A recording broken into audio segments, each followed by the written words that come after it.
Nah, tadi kita sudah belajar tipe data. Oke, sekarang coba kita praktekkan tipe datanya. Misalnya, saya buat, jadi penulisannya harus dimulai dengan tipe data dulu, misalnya integer, baru kemudian saya beri nama untuk variabel. Nah, ini yang disebut dengan variabel. Jadi load, maximum risk, itu adalah variabel. Misalnya saya beri nama variabel, ya terserah Anda mau buat apa. Jadi saya buat jumlah order max. Nah, jumlah order max misalnya. Saya beri jumlah order max sama dengan oke, jadi 100.000 order.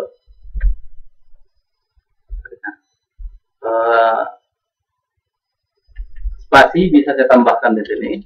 Spasi tidak masalah. Spasi lalu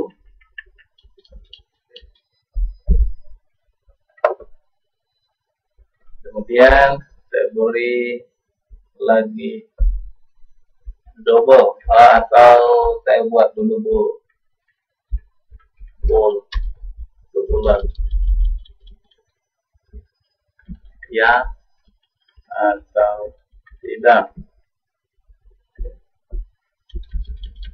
Saya beri spasi lalu saja. Tadi hanya ada dua pilihan, yaitu true dan false. True ini bisa tulisan huruf besar semua, tidak masalah, sama saja, atau itu kecil semua juga sama saja. Nah, misalnya kita compile, nah, klik ini. Sebelumnya kita sudah belajar compile ini untuk mencek apakah ada kesalahan atau tidak. Itu salah satu fungsinya. Tapi fungsi yang sebenarnya dari compile ini adalah untuk mengubah dari MQL menjadi EX, mengcompile. Oke, kita klik. Nah, di sebelah kiri bawah kita lihat null error.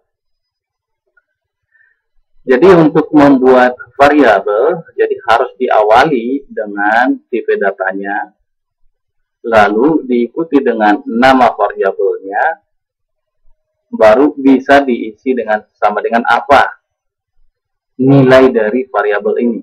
Misalnya jumlah order max sama dengan 100.000 dan selalu diakhiri dengan titik koma. Oke. Nah, Anda yang masih pemula mungkin akan melihat ini extern. Apa artinya extern? Oke. Coba saya jelasin. Kita kecilkan dulu meta editor, lalu kita ke MetaTrader. Di MetaTrader ada di sebelah kiri bawah ada daftar EA. Coba lihat moving average. Kita klik dua kali. Klik dua kali. Nah, di sini ada loss, maximum risk. Nah, sama dengan daftar yang ada di sini. Loss, maximum risk. Jadi apa yang ada di setting atau inputan yang ada di expert advisor ini adalah bersumber dari pernyataan extern yang ada di MetaQuery Link atau di EA-nya. Nah, jadi jika kita tambahkan, misalnya extern, kita copy, lalu kita tambahkan di sini, spasi, kemudian spasi.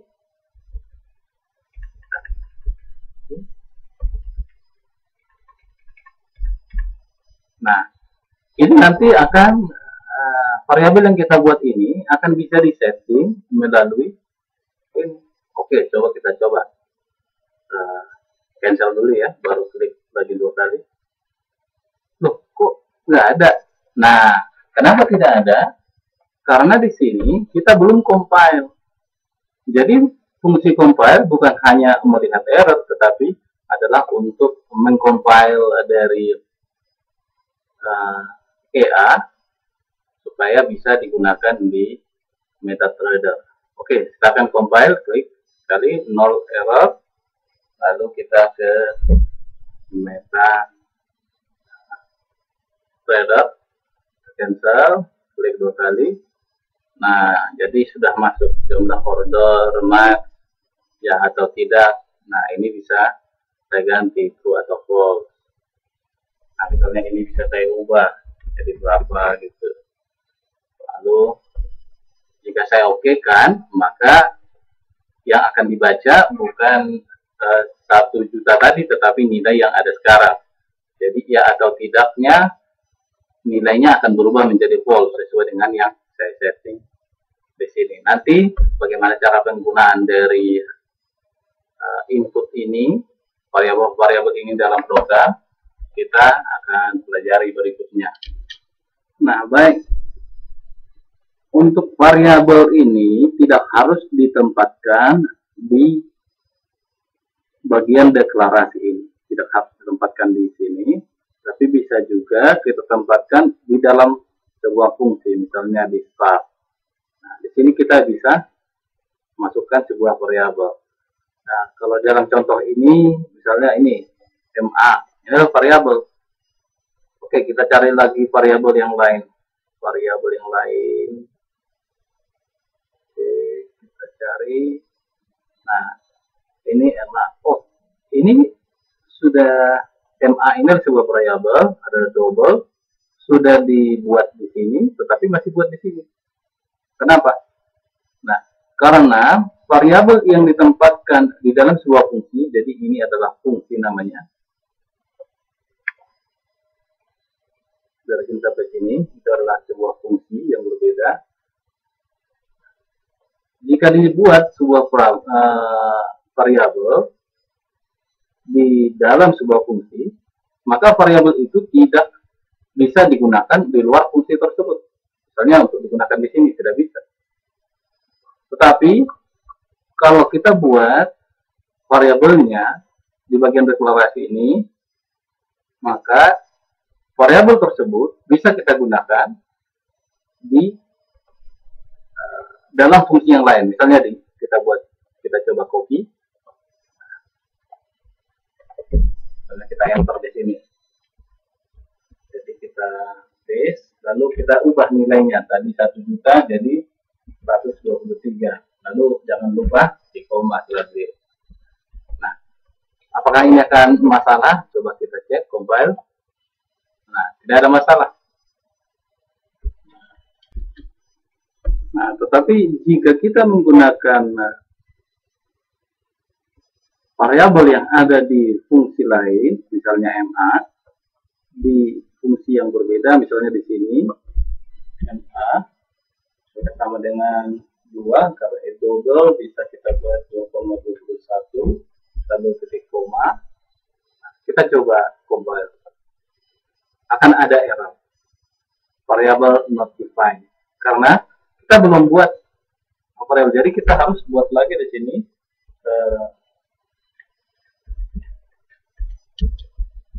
penamaan dari variabel tersebut. Nah, double MA. Lalu kita compile. Dan error hilang. Oke, jadi untuk penempatan dari variabel, apakah kita buat di luar atau di bagian deklarasi atau di dalam seperti ini adalah variabel nama variabelnya byte, ini adalah variabel nama variabelnya load. Nah, apakah kita akan buat di dalam fungsi atau di luar, itu tergantung dari penggunanya. Nanti kita akan belajar lagi. Kemudian hal baru yang bisa Anda lihat lagi di sini adalah ini. Int byte sama dengan load, koma. Nah, tidak langsung diakhiri dengan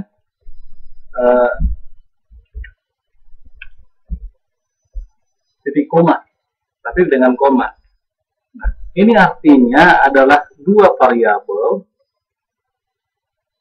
yang tipe datanya adalah integer. Jadi ini bisa kita pecah sama dengan juga dengan kita hapus ini. Kalau kita buat titik koma di sini, lalu kita enter. Nah, ini sama artinya dengan yang tadi. Oke, kita compile. Nah, tidak ada error. Jadi sama artinya. Kalau misalnya kita tipe datanya sama, nah kita bisa persingkat dia menjadi satu baris, lalu kita koma, lalu integernya kita buang, intnya kita buang karena sudah ada di bagian depan. Dan untuk double juga sama, untuk string, untuk tipe data yang lain juga sama, kita bisa gunakan cara tersebut. Nah, kemudian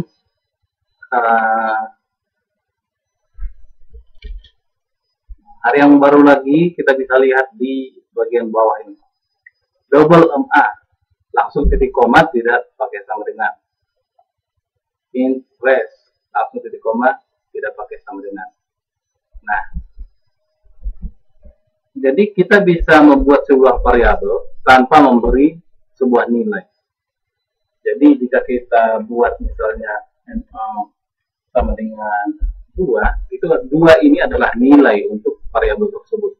Tapi bisa juga kita tidak memberikan nilai kepada MA-nya, atau nilainya misalnya di sini di bawah kita buat sama dengan 3 dan titik koma. Kalau kita compile, nah tidak ada error. Jadi kita bisa beri nilai atau tidak beri nilai. Nah, yang ini tidak bisa kita gabung. Misalnya double integer ini kan berbeda tipe datanya. Jadi kita tidak bisa buat koma res lalu titik koma. Nah, tidak bisa begitu karena tipe data yang berbeda. Jadi hanya untuk tipe data yang sama kita bisa buat persingkat barisnya menjadi satu baris. Oke, kemudian di dalam pemberian nama variabel.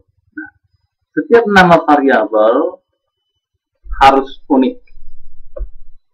Harus unik. Jadi kita tidak bisa berikan dua nama variabel yang sama.